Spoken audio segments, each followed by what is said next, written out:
Tio, I have been absolutely buzzing since last night because the fans are not talking about tactics, they're not talking about the lineup, they are talking about feelings, and honestly, same. Tomorrow is one of those matches that's bigger than 3 points. The atmosphere in the comments right now is genuinely unusual for a pre-match day. There's this mix of emotion and electricity, and I think it's because several storylines are all colliding at once. Mbappé, Valverde's farewell, the presidential election circus. It's a lot. Let's start with the thing that has fans most fired up today. And Madre Mia, this one landed hard. There's a quote going around attributed to Arbeloa, reportedly about Mbappé, saying, and I'm translating this directly, "I told Mbappé that I got tired when he didn't run and his response was way too strong." Fans are losing it over this. And you can understand why. Because this isn't a rumor, this isn't a leak from some unnamed source. This is language that implies a direct confrontation between a head coach and the most expensive player at the club. The fan base has been debating the Arbeloa-Mbappé dynamic all season, and this feels like confirmation of everything they suspected. One fan put it perfectly. Now we finally know what Iñaki Angulo's speech is going to be. And honestly, vamos, that's the entire presidential election in one sentence. Whoever is running against Florentino is going to walk into that campaign with this Mbappé situation as Exhibit A. The fans who've been defending Mbappé all season, and there are still some, believe it or not, they're very quiet right now. Because his response was too strong is not exactly the language of a player who's committed to the project. That phrase is doing a lot of work. What I find fascinating is how the fan reaction has shifted. A few weeks ago on this show, we were talking about fans going conspiracy mode over Mbappe's loyalty. Now it's not conspiracy mode anymore. It feels like the conspiracies are being confirmed one by one, and fans are moving from angry to just resigned. Resigned is exactly the right word. The dominant sentiment I'm seeing isn't rage. It's something colder, like fans have mentally moved on from Mbappé as a long-term Real Madrid player, and now they're just watching the final act of this particular drama play out. The question has shifted from will he stay to how does this end? Que barbaridad.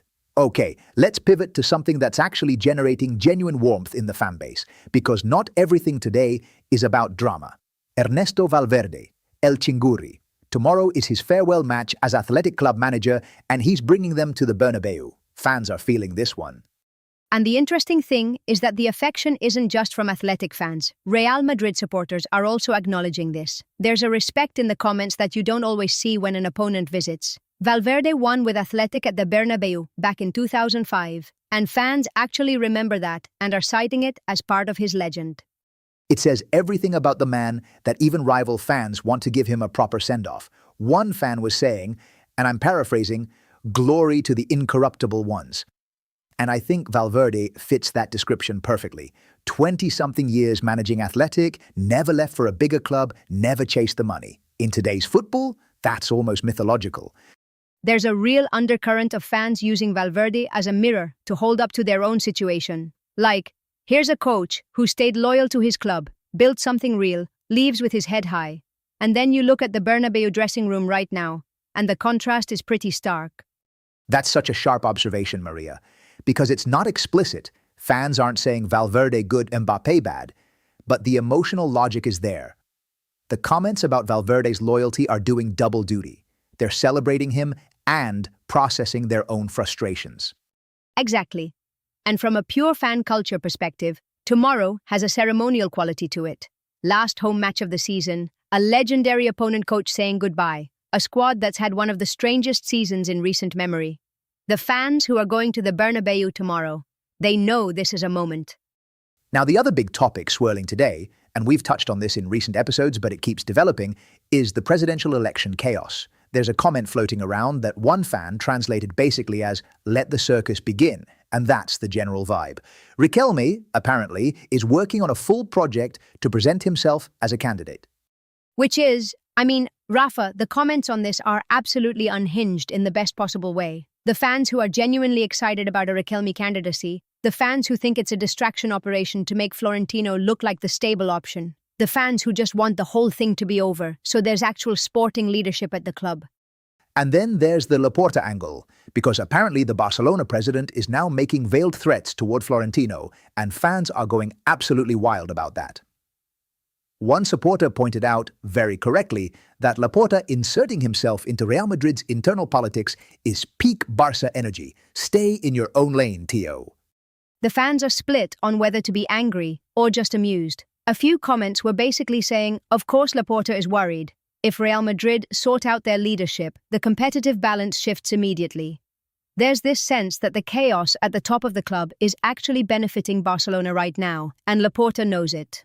One fan made a really interesting point that I keep coming back to. Someone basically said that the content creators and journalists who actually represent the fans are the ones keeping the spirit alive right now.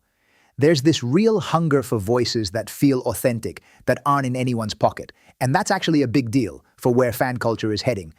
It connects to something we've been seeing all season.